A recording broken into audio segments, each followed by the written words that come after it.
সকলোকে মোৰ অন্য এটি ভিডিঅ'লৈ স্বাগতম জনাইছোঁ আৰু আপোনালোকে মোৰ ভিডিঅ' চাই যদি ভাল পায় তেতিয়াহ'লে ছাবস্ক্ৰাইবটো কৰি দিব মোৰ ইউটিউব চেনেলটো যিহেতু নতুন হয়।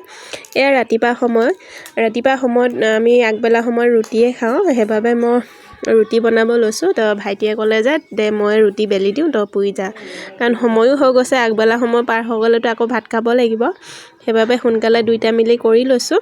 তাৰপিছত এতিয়া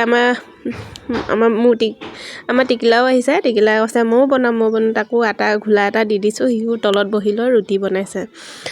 ভাইটিয়ে লাগি মেলি দিয়াৰ বাবে অলপ সোনকালে হৈ গ'ল।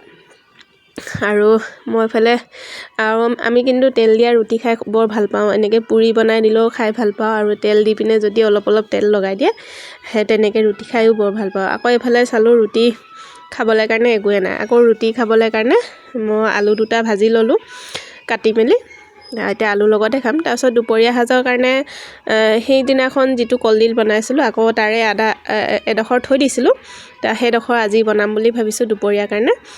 মাংস দি পিনে বনাম, আপোনালোককো ৰেচিপিটো দিম কেনেকৈ বনাইছোঁ।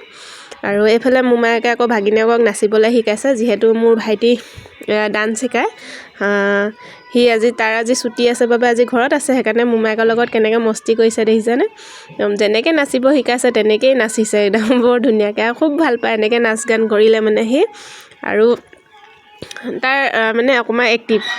ভিডিঅ'টো ইমানে ভাল লাগিলে লাইক কমেণ্ট ছাবস্ক্ৰাইব কৰি দিব।